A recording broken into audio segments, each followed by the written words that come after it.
And thank you, Jason, very much for coming today. We appreciate it. Thanks. Yeah, for those of you who don't know me, a lot of you I've seen at commission meetings, but I'm Jason Adrience. I'm the Finfish program manager at Wildlife and Fisheries. I've got a short 53-slide presentation, 2.5 hours tops. No, it's very high level. I've cut it down to about 12 slides, 15 slides. Please ask questions, because this skims the top of what we've done with redfish over the last 2 years. To start out, just some basic biology, and if y'all already know this, listen again. So a lot of you know they're a long-lived species. Here we've aged them. We use 39 years in our stock assessment.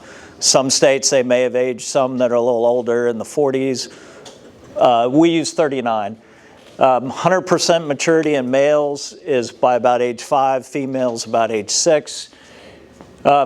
Growth, really, you remember Marcus's graph with Jack growth.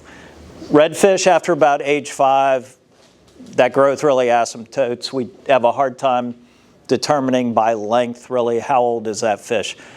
That 30-inch redfish could be 5 years old, could be 30 years old. They spawn near shore, tidal passes. Starts about mid-August, so just not that long ago. Goes through about mid-November. The peak's really earlier than November.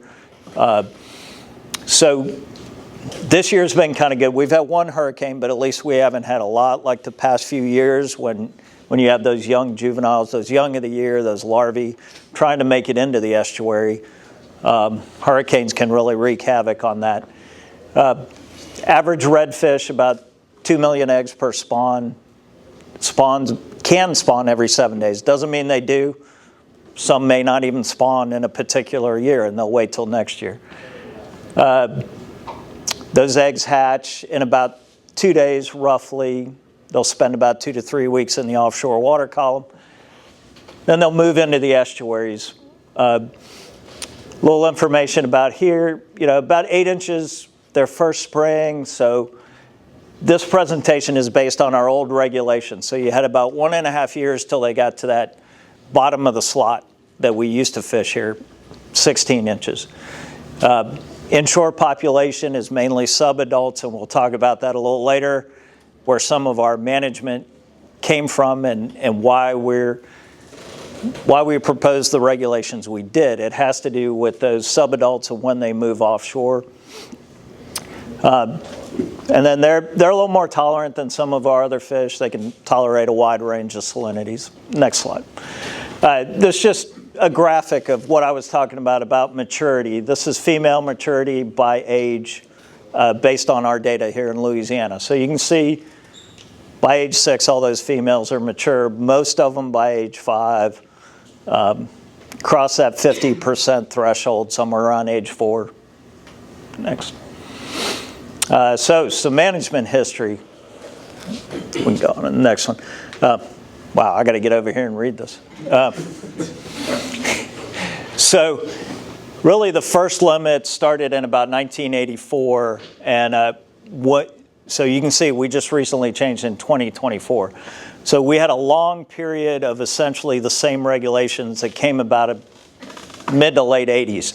So in 1984, the creel limit was 50 fish, but that was a combined creel limit of trout and red drum. So the old days where they talked about a good day was a box of fish.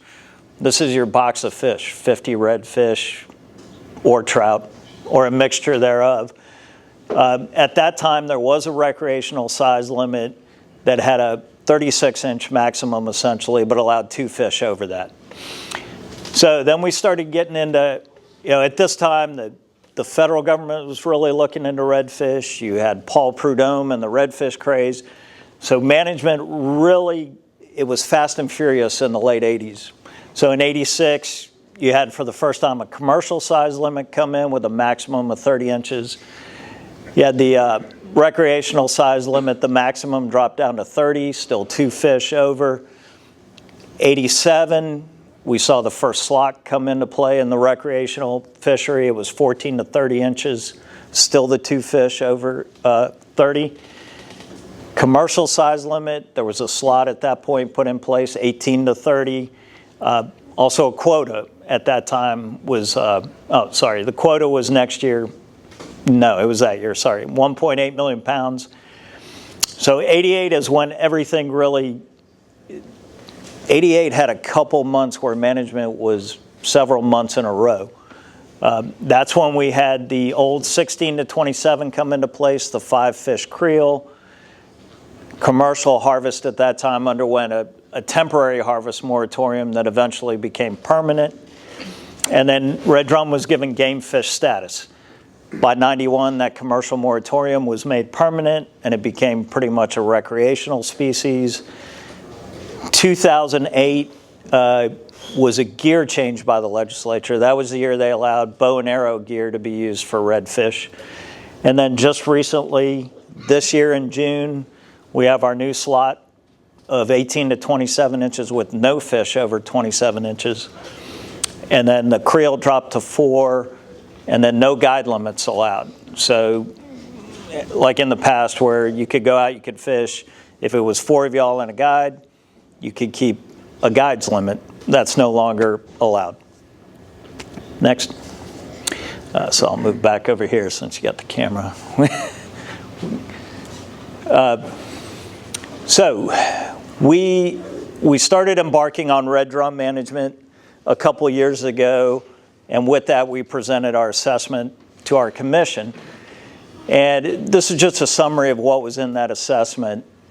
The stock we found is not overfished, but we had overfishing occurring. So we were removing too many, and that'll come into play when I show you our escapement rate graphic. That overfishing had occurred frequently in the last decade, so 8 out of the last 10 years that had been occurring where that fishing mortality was above our threshold. The SPR had been declining since 2005, so that's the spawning population. Sorry I didn't define it there. It's a spawning potential ratio. It's a metric we use to measure the spawning stock of redfish. That had been declining since 2005. Recent recreational landings are the lowest we had seen since the 80s. Recruitment has also been an issue recently, and those of you that are out there every day, you see our coastal land loss. That probably plays into this, along with the changes we're experiencing, whether it's water temperatures, warmer or colder winters, those sorts of things. Recruitment's so environmentally driven. We have a hard time really figuring out what drives recruitment very well. But we had seen recruitment declining since the mid-90s. And then this is just a little, our assessment, we don't just do it in-house, throw it out there and say, okay, this is our science, you gotta believe it. We actually send it out to all the Gulf states. We send it to NOAA assessment scientists. We have external scientists review our stock assessment because we want to get those comments back to show you that we're not just doing this in a vacuum. So we let our assessment go out to peer review. Next. So you can see this graphic over here is the spawning stock. And you can see this yellow line is our target, red line is the limit. And in this graphic, you don't want to be below the red line. You can see that spawning population's been declining. It is still well above target. However, that's where escapement comes into play. You remember those subadults, the fish you fish on inshore, those are all subadults. And the management metric we use is escapement. So we want 30% of those subadults to get out of the estuaries, get offshore, and enter the spawning population. That's the limit, essentially. That goes back to some agreements between all the Gulf states in cooperation with Gulf Council. But you can see we dropped below target, back here around 2010, and we've been bouncing below the limit for a few years, and now we've been below the limit for a while. We're down at closer to 20% escapement. So when we propose management, the idea is, okay, we need to build escapement back up above that limit. And by doing that, hopefully over time we'll stabilize the spawning population. Now, because they're long-lived, and escapement is looking at those first 5 age classes, you'll see escapement rebuild first. Your spawning population may still continue to decline, but then it's going to end up stabilizing out at target eventually as you deal with escapement. So in our projections going forward, and we project this out for the life of red drum, in our projections, you may see this go down. You may have seen some of our graphics where we get down below target. We never get below limit, but we get below target before the stock gets back up to around target. And that's because this is measuring those first 5 years. And as you rebuild those age classes out to 40 years, you rebuild that spawning population. So our new regulations looked at how do we still provide the most opportunity for our anglers while doing the right thing for the stock. And we eventually came up with those regulations we did to do that because the main objective here is to get escapement back to target. When we do that, the rest of it will take care of itself. I know it's a little, thinking out that far is a little hard for some folks thinking. We project out 40 years for this stock. But you got to remember that spawning population is not expected to get below the limit. It will get below target, not for long, but it'll rebuild to target. Escapement is the big one we're trying to manage and get back up to where it needs to be. Next.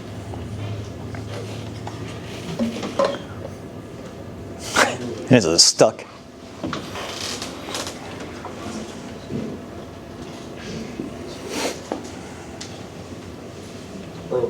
Uh-oh. Okay. So you remember I talked about recruitment. Here you can see what recruitment's been doing. Average recruitment is over there. You can see about 3.8 million annually. You can see recruitment's down there in the 1.4 million neighborhood. Oh, I forgot to mention on all these graphics, you'll see a yellow circle. That's the average of the last 3 years in the assessment. We don't use the last point in the assessment. Generally, that last point in an assessment is your most uncertain. So we use an average of the last 3 years.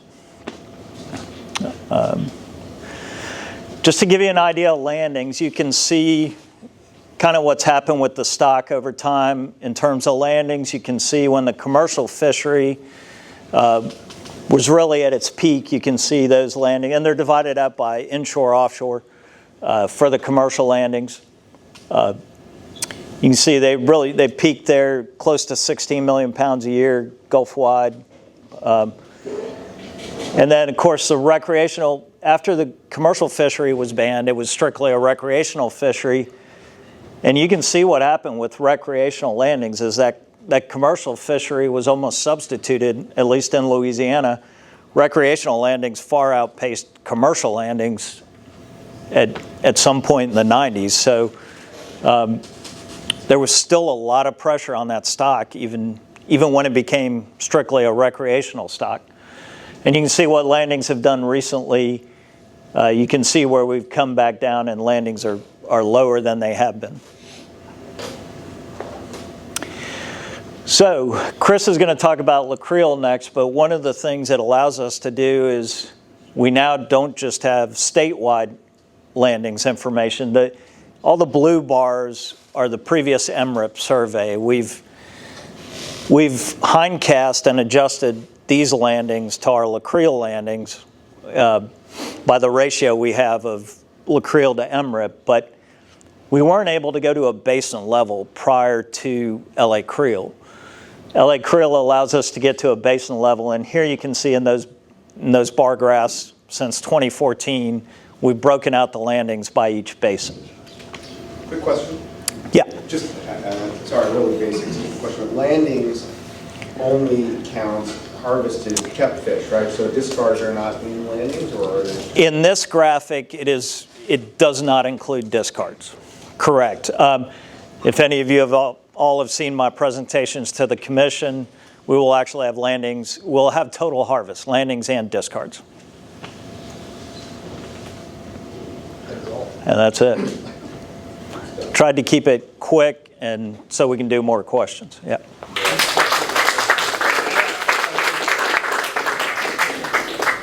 All right. Well, thank you all for allowing us to come talk with you today. I think this is a good opportunity for people to, just be able to have an interactive conversation with us. So as I go through all this, it's not just me talking to you. So if you think of something while I'm going through a slide, just stop and ask me. And we'll continue on afterwards as well while y'all are eating lunch and keep the conversation going about stuff. So that's what this really is. If y'all don't know me, my name is Chris Sheebley. I'm the Deputy Assistant Secretary for the department, and Jason is our Chief Fisheries Scientist. So if it's fish questions with regard to marine fisheries, we're the guys to ask today. So it doesn't have to be specific to redfish or LA creel. We thought these were relevant topics today, but if you have something you want to ask about trout, sheephead, or even jack crevalles, as we saw earlier, that's fine.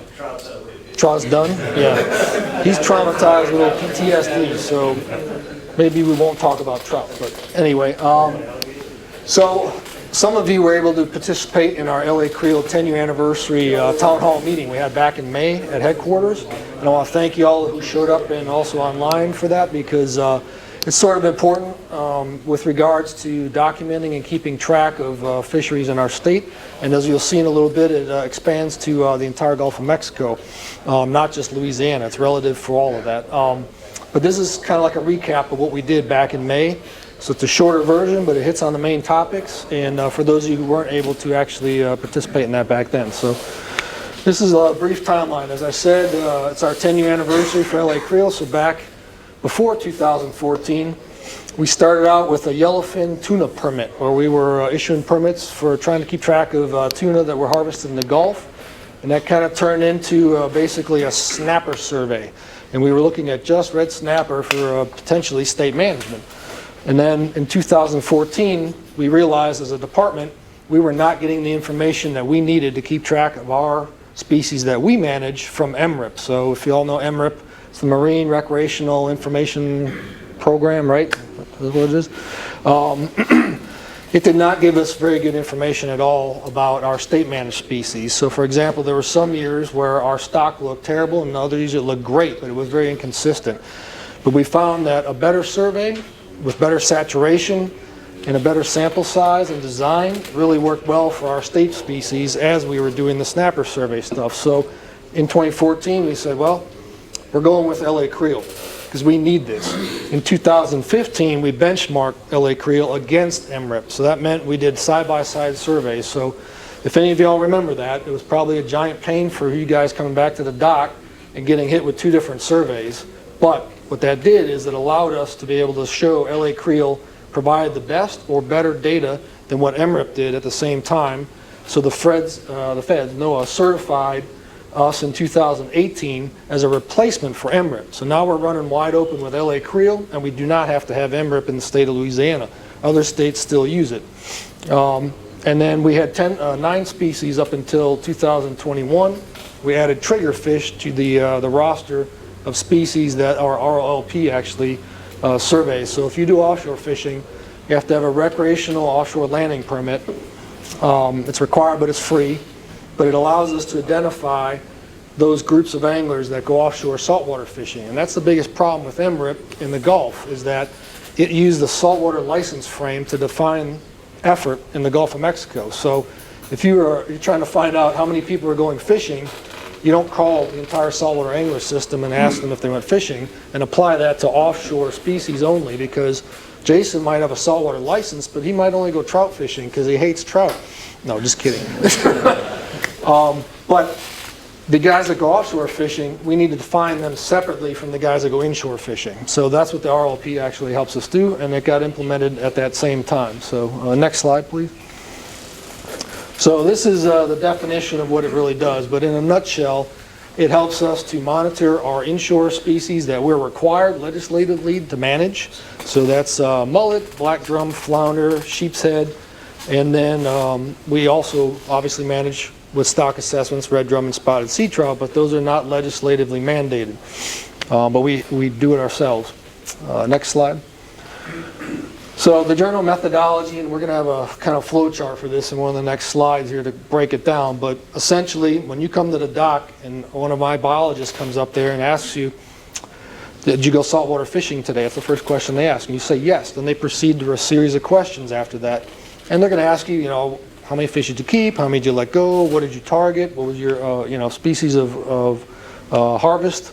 And then later, subsequent to that, the next week, we do an email and phone survey. It's combined, and it's done by a group that's called our South Central Planning Commission. So the department is not actually calling you, even though when the phone says it's the Department of Wildlife and Fisheries, it's actually coming from an outside group that we contract to make it neutral. They call, they get the effort information from you, so they're going to ask you on the phone, did you go fishing this past week? How many trips did you do? But they're not going to ask you, how many fish did you catch? And that's a question we commonly get when people ask us about LA creels. Why don't you ask me how many fish I caught when you call me on the phone or you give me the email survey? It's important to realize that we're after the effort when you're getting the call, but we're getting your fish that you caught when we do the dockside landing. So you come to the dock and you get surveyed, but other people will say, well, I've never been surveyed at the dock. So we get enough people at the dock that are surveyed that we can extrapolate that out to get an average harvest estimate. So we get a landing rate at the dock, we get the effort survey, we put those together, and that equals the harvest estimate at the bottom. So I think the next slide there has kind of the flow chart here. So this shows you the breakdown of exactly how we go through each of our site frames, as they call that. So we have inshore and offshore private anglers, which are some of you guys, but also the charter inshore and offshore, which are the remainder of you guys. And we split that by weekday assignments and weekend assignments to differentiate the effort, because obviously weekend is a little bit higher effort than you get during the week. And then we go through the assignment draws, we call it, and it's picked by basin. So those are the basins listed there where those come from. And then we get a random selection from those basins based on the site frame to give us the distribution for each of our coastal study areas, which are CSAs, right? Those are based on basins. So a coastal study area here is CSA 1. The other side of the river is going to be CSA 3, etc. And we go through, and they're based on these basins, and this is the propensity of assignments that they get per week. So, you know, obviously you want to have lower baritaria, have a little bit higher on the weekend draw, because you have marinas like Venice, Cypress Cove down there, right? Even Delta Marina is a pretty big one for some offshore pressures. Some of these other ones, you'll see that they don't get the same amount because they're not going to have that offshore component to it. So we have to kind of separate it out, but that's how the draw is done. And these are the total sites that we have in LA Creel. So I know there's a lot of numbers you can barely read on this thing, but it shows you by basin where all the different marinas are that we actually target for our harvest estimate to come in for the dockside landings. And you can see, you know, there's some gaps as we go across the coast to the west, because there's just really aren't marinas in some areas, and people don't fish in those areas that we can meet them at the dock to intercept them. So if we can't intercept them, we can't interview them. So we just don't have places in those areas. But, you know, obviously epicenter is right around this area here, right, where we get the bulk of it through Terrebonne, and then a little bit less towards the west. But thank you. So this is last year's data, not this year so far because we're not complete, but we had 1,608 assignments that are worked. And keep in mind, some of those are affected by weather sometimes. Sometimes hurricanes come, we miss assignments because the marinas are closed, so we don't get to do them. But we interviewed 10,675 parties, so that's like vessels mostly. But that equals about 28,000 anglers. And then the key to this whole thing that I like especially is that 86, almost 87,000 fish are counted by a biologist. Now, reported and counted are two different things. Some states, they ask you, what'd you catch? You tell them, that's how they get their harvest estimate. They don't actually touch the fish, right? We're touching fish. So when you come back to the dock, and my staff are there, they say, can I see your fish? And you say, sure. And you open up the cooler if you landed fish and brought them back, and we pull them out, and we actually count those fish. We don't just assume what you caught based on what you said. So that's a big difference. Observed and reported are critical things in a survey to get things right. And it shows you the catch effort by basin. So obviously, a lot of you all fish in the Pontchartrain Basin, which includes, the Biloxi Marsh and then Delacroix as well. But Barataria by far usually leads the group, but it's also because of those larger marinas that are down near Venice, right? Cypress Cove, Venice, they pull in a lot of activity, so you're going to have a large catch effort with that. And then offshore, it's surprising the amount of catch effort that we have offshore because of just access to offshore. It's just really limited on certain marinas that you can actually go out of, but we do have a pretty good catch effort. So next slide. So this flow chart breaks down how we do the effort component of the survey. So we talked about dockside first, our staff coming to talk to you. The second component is the effort survey, which is done by the call service. So we have a random draw of 1,600 anglers that are done. This is the proportion of it. It shows you 400 ROP. And then the regions, the next slide after this is a map. So don't worry about where these regions are. I'll show you in a second. And then out of state is in there. But also note down here that the ROP frame during snapper season increases to 100% of the draw. So whoever's got an ROP, you become part of the draw, and you could get called at that point. So then the charter guys, for y'all over here, you have a separate ROP if you actually go offshore fishing. If you don't, obviously you'll still get drawn with that randomly selected. That works its way down to how many anglers by area fished. And then we have those same regions. So switch to the map real quick so I can show. All right, so we call out of state, which could be anywhere in the United States, is one of the regions. RLP is anything offshore with that permit. And then these are the regions that we break it down to. So some people ask us, well, you're only looking at fishing effort from down here because that's where everybody fishes, right?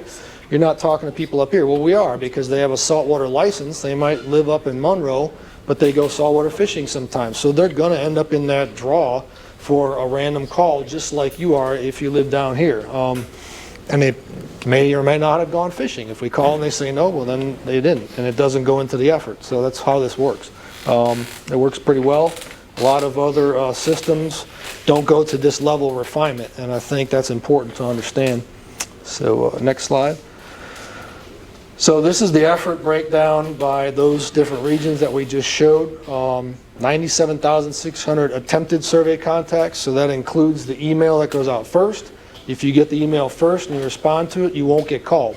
So that's the key. If you're sick of us calling you, respond to the email first within the first 2 days, and we'll never call you that week.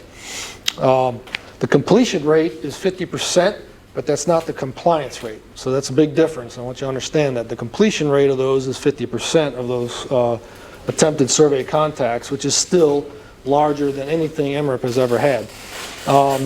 So 6,400 of those come from email, and about 42,000 come from phone surveys. And then if you look at how it's broken down by region, like I said, southeast, obviously the orange bars, that's that large region over here where most of it's going to come from. But you're also going to see some of this coming from the north, the blue bars that are way down here. And that's important. It's fairly stable, but it's also included in each of the years fairly equally. So I think that's important to note. And the compliance rate is, we're at about 90%, is that right? For our overall compliance rate when you combine everything? Yeah.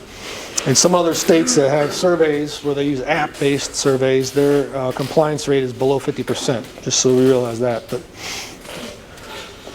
so you take the two parts that I just talked about and you combine them, so that's what this means. So you've got the dock side over here, and then you've got the effort component here. We take those, put them together each week, and we come up with a harvest estimate for that particular week. And this allows us to keep track of red snapper on a weekly basis. So a lot of times if you see our news releases come out or our social media posts, we're talking about the landings for red snapper each week as we go through the season. It's because we have an allocation that we have to monitor to. So there's a catch limit of 934,527, whatever it is, pounds of red snapper that the state of Louisiana gets. We don't do weekly estimates for red drum or spotted sea trout or flounder for that matter, because there's no catch limit or target that we have to achieve by the end of the year for those species. So that's the difference as to why people see a red snapper landing estimate every week and you don't see a red drum landing estimate every week. It's not necessary. Something to notice on there too is we also adjust for an out-of-frame proportion of anglers. So that's whether they're kids that don't need a license yet, or somebody that just, oh, I need to buy a license, or so. Right. We ask docks, we find out dockside if someone had a license or not, or we see that they're obviously folks that are under 18 don't need a license yet. We get those data as well, and so there's an out-of-frame adjustment. So we adjust for those anglers that are not just in our license frame, but those that are fishing that, for one reason or another, don't have a license. Chris, I'll make a comment just how Yeah. Louisiana is. So with Maryland, we made a tragic mistake. Thought it was a good idea. This was pre-MRIP. We worked under a different system called MRFs, which was, I don't even get into, was not a great system. But during the MRFs years, there was a push for a boat license in Maryland. So instead of buying my individual angling license and just being a private recreational angler, for like $50 or $100, I could get a boat sticker. And that licensed everyone on my vessel up to 6 people, including me. So if I had family come in from out of town or whatever, nobody ever had to buy a license as long as they were on my boat.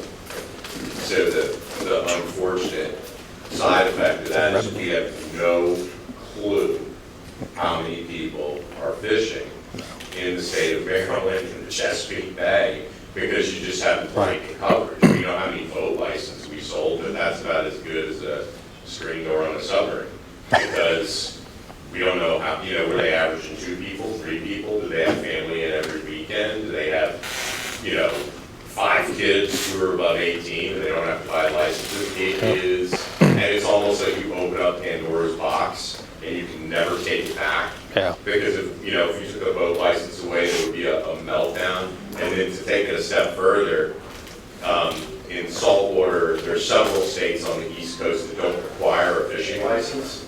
So you're supposed to sign up for this federal angler registry. And not many people do that. And they just have grown up with never having a license. So these are big states like New York and New Jersey that don't have saltwater fishing licenses, and there are a lot of people in those 2 states. So you put bad data in, you get bad data out, and y'all are not experiencing that in Louisiana. And I'm telling you, like these guys that are crunching these numbers and doing these surveys, give them the proper information. Take the time to do this if you get the phone call, because it matters a lot. Because we are like just SOL, just out of luck on the East Coast. We're in a terrible situation. So I just wanted to say that for you, Trevor. No, it's a great point. At the federal level, they were pushing very much so for vessel level reporting, which is what you're talking about, right? And vessel level reporting at the dock side is fine because you have one person that reports for the entire vessel, but how can you do the effort survey on the back side of that? Who are we targeting? What's the audience that we're going to get the response from? So I may end up sending you an email, but you aren't the one that was on the dock side reporting the landings, right? So if you go into the vessel level, it really doesn't do any good. You need to have individual angler level reporting. And that's what this system does. It's about to blow up. Is that what I don't that know if that's the projector. That's this thing? Yeah, it's not the left. So I got I think it's the projector. 234 seconds left, so let's time me here. So this is the key slide of this whole thing, so hopefully it'll stay up here long enough before it shuts off. But the point of why I wanted to talk about LA Creel was because we're seeing kind of an increased dockside refusal rate. And a lot of that is by charter captains lately. And I don't think it's the charter captains in this room. I think it's other charter captains that are feeling more of the effect of the no charter or guide limit retention with some of these regulations for spotted sea trout and also with red drum. I think we're getting kickback on that from folks out there that are fishing, particularly charter captains that normally retain fish. So what they don't understand is they think that, I believe, they think that if they don't report the fish by participating in the survey that there's going to be more fish that aren't counted, so therefore there's more left for them to catch next time. If I report them and they count as harvested, it counts against me. That's not how this works. All it does is increase the error of the survey, and the relative standard error by the end of the year, because their annual landing estimates will be huge versus where it is now, where we're at about 6%. Yeah, so I moved from serving Florida when FWC does their like survey at land. One of the things is it's separate from regular enforcement. So like if you come in, they're like, hey, can we measure all your mangrove snappers? Yep. They can get an idea. One of the things is like if you were short by half an inch, Yep. the girl doing the survey can't call and say, Nope. oh, come get them. Is there a similar thing here where it's like, Exactly the same. Yep. I can't tell you how many times my staff come back and they have on the data sheet reported a guy thought he was catching perch, and he's got a whole bunch of mangrove snapper this big in his bucket, right? Because he thought they were perch. I'm like, perch with teeth? I mean, come on, you know? So we don't go call enforcement and say, this guy's got a whole bunch of gray snapper that are way undersized over here, go visit them, you know? We don't do any of that. Yeah, it's an understood thing. So we're trying to get objective, unbiased science, and enforcement could come at their own regard and come to the dock and inspect things at that point, but we're not giving them the clue. So ultimately, that thought of, well, if I don't tell you how many we're catching, you know, maybe you won't take as many. If you're not reporting all those fish, or our catch rates are lower than we think, that's going to show reduced landings. And without any other explanation, we may see that as an issue with the stock. Right. The effort's still the same, but our landings have plummeted. Something must be going on with the stock. So you may be putting yourself at a point where more restrictive management is put in place because you didn't report it, short of any other information. So the take-home message from this slide and this whole presentation is we need your help. We need you guys out there on the dock. When my staff come up and approach you with their LA Creel t-shirts on and they say, hey, can I interview you? And you say, yes, hopefully, please. Even though the gnats are in your ear and you don't want to go home, it's a long, hot day. Just briefly do it. It takes like less than 4 minutes to go through the entire LA Creel survey and let them look at your fish. Because what I want is I want other anglers and other charter captains to see you interacting with our staff and volunteering that information, because it's important. And when that effort survey is sent out to you, participate in that as well. And try to pass the word around the dock to other charter captains. They're like, oh, I'm not participating in that. That's stupid, you know, or whatever. Or they're just going to take more of our fish away. Try to briefly explain to them. Just call us or email us and we'll explain it to them if they need it. But participation in it is important to get real data. So yeah. My brain thinks about it from like communications and outreach side, and also like the digital space. But like there's a new trend now where it's like if someone were to come up, enforcement, check that you have life jackets, inspect people on YouTube, social media, like make things like, you know, officer comes and stops me, goes through my fish, but it's like that's a normal thing, and that you did nothing wrong and nothing wrong. So the flip side of it is we all have the opportunity. Guys are very well respected. Yep. The work community have thousands of followers to see what's going on. To show like, hey, they respected and all good, appreciate you guys, thank you gentlemen. We're putting that tone out, kind of helps to combat that Right. disgruntled tone towards participating. Right. It's not like going to the dentist, right? So, next slide, please. So I think this is our last slide, but it kind of breaks down our landings for you so you can see. So spotted sea trout is our big player. Red drum's down here at 14%. But we spend so much time in the state of Louisiana talking about red snapper, and I want you to realize it's only 3% of our total landings, right? But we spend an awful lot of time on it because of how it's handled federally.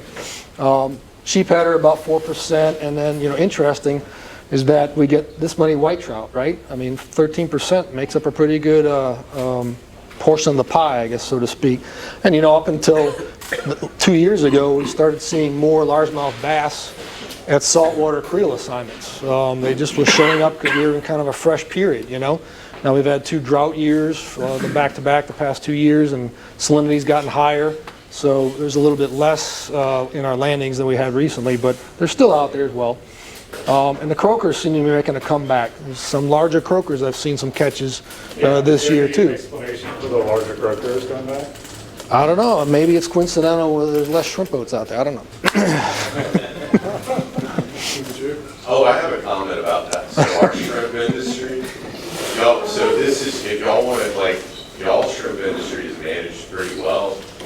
you have gear restrictions, and there's a difference between nearshore and offshore shrimp fisheries.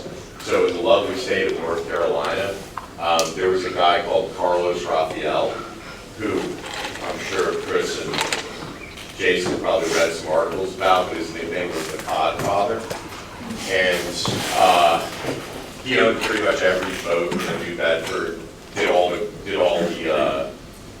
stuff off like George's Banks, those legendary areas, or what they would call ground fish, which are bottom fish. They do a lot of trawling. And basically, if the Codfather's boat caught it, they found a way to make it disappear. It was just, the fish houses. He owned like absolutely everything. Well, they caught him, and he went to jail for a little while. Don't feel bad for him because he still has his permits, and he makes probably like $20 million a year. He's going to land real softly from his prison sentence.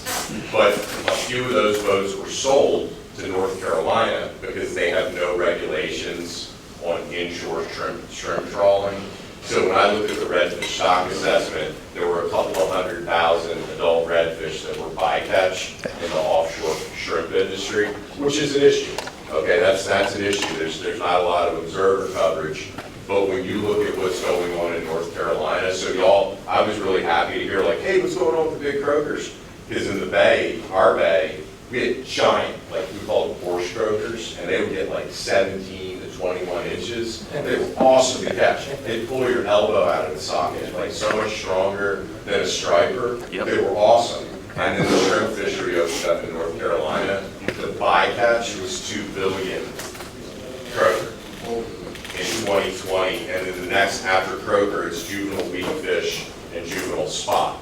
And they do it by pounds, so it takes like 7 juvenile weedfish to equal 1 pound, and we don't have any croaker spot for weedfish.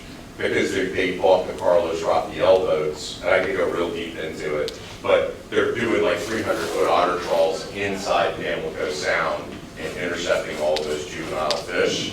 So what Chris said about maybe the shrimp, there's a little bit less effort in the shrimp fishery, and maybe that's why you're seeing croaker. That is a big bycatch issue with shrimp trawls, whatever trawls they use otter trawls. Where you come from, you even have a commercial spot industry, right? Where spot are fairly large. We don't have that down here. Yeah, so everyone live line spot, that's what you live line for giant stripers, and the spot pens will have 1,200 spot in them. And they'll just, as soon as it's not lively, they throw it back in, put a fresh spot on, huge bait wells on the charter boats, and we don't have any spot anymore either. So, yep, I just wanted to throw that fun stuff in there right before lunch, so we could really go eat on a good note. Yeah. And that is the end, so, yep.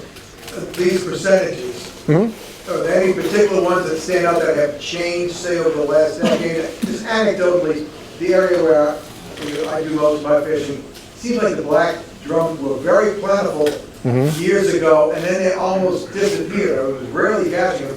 Now they seem to be making a little bit of a comeback, so I'm wondering if anybody else has experienced the same thing, and if there's anything specific about the black drum or other species where you've seen dramatic changes in those particular species as opposed to everything overall. So that's a good segue because coming up in our near commission meetings in the future here, probably January, I think, Jason's going to be presenting, February? He's going to be presenting a stock assessment on black drum, sheep's head, striped mullet, and then a flounder update. So flounder's a key one to keep a track of here because we just put management action in 2 years ago with a closed season. So it'll be neat to see if we can kind of see any trend with that. I don't think it's enough time, 2 years, to see something significant, but it might be good.